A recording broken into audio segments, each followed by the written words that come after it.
Hello welcome to our channel hi foodies. మీకు ఈ channel నచ్చినట్టయితే సబ్స్క్రైబ్ చేసుకోండి, లైక్ చేయండి, షేర్ చేయండి. ఈరోజు ఇంట్లో ఉండే ఆకుకూరలతో మనం గ్రీన్ రైస్ ఎలా తయారు చేసుకుందామో చూద్దాం. పిల్లలు ఎంతో ఇష్టంగా తినే గ్రీన్ రైస్ ఎలా తయారు చేసుకుందామో చూద్దాం. ఇప్పుడు నేనైతే 5 రకాల ఆకుకూరలు తీసుకున్నాను. గోంగూర, తోటకూర, పుదీనా, కొత్తిమీర, కరివేపాకు.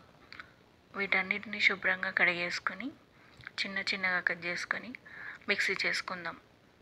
ఇలా చేయడం వల్ల పిల్లలు ఎంతో ఇష్టంగా తింటారు. ఇప్పుడు వీటన్నిటిని మనం మిక్సీ చేసుకుందాము.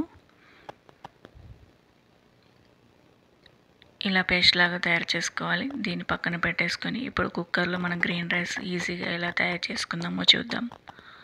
ముందుగా కుక్కర్ పెట్టేసుకొని సరిపడినంత ఆయిల్ వేసుకోవాలి. ఇప్పుడు సాజీల, లవంగాలు, యాలకులు, అనాస పువ్వు, మనం ముందుగా కట్ చేసి పెట్టుకున్న ఆనియన్స్, కరివేపాకు, అల్లం వెల్లుల్లి పేస్ట్, పసుపు వీటన్నిటిని వేసుకొని బాగా ఫ్రై చేసుకోవాలి. మనం ముందుగా మిక్స్ చేసుకున్న పేస్ట్ను కూడా వేసుకొని దీన్ని ఫ్రై చేసుకొని ఇందులో టేస్ట్కు తగినంత కారము, సాల్ట్, ధనియా పౌడర్, కొంచెం గరం మసాలా వేసుకోవాలి. కసూరి మేతి కూడా వేసుకొని బాగా మిక్స్ చేసుకోవాలి. ఇలా కలుపుకున్న తర్వాత ఇందులో ముందుగా కడిపెట్టుకున్న రైస్ను వేసుకొని కొంచెం ఫ్రై చేసుకోవాలి. ఇలా కొంచెం ఫ్రై అయ్యాక రైస్కు తగినంత వాటర్ వేసుకొని మనం ఇప్పుడు మూత పెట్టేసుకుందాం. 2 విజిల్స్ వస్తే tasty healthy green rice ready అయిపోతుంది. చూసారు కదా ఎంత టేస్టీగా, ఎంత కలర్ఫుల్గా వచ్చిందో.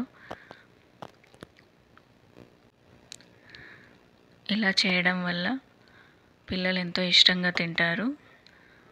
మన స్కూల్ బాక్స్లో కూడా ఈజీగా సర్వ్ చేసుకోవచ్చు. చాలా టేస్ట్గా వచ్చింది. మీకు కూడా ఈ ఛానల్ నచ్చినట్టయితే, ఈ గ్రీన్ రైస్ నచ్చినట్టయితే ఒకసారి ట్రై చేసి ఎలా వచ్చిందో కామెంట్ చేయండి. Thank you for watching. Bye bye.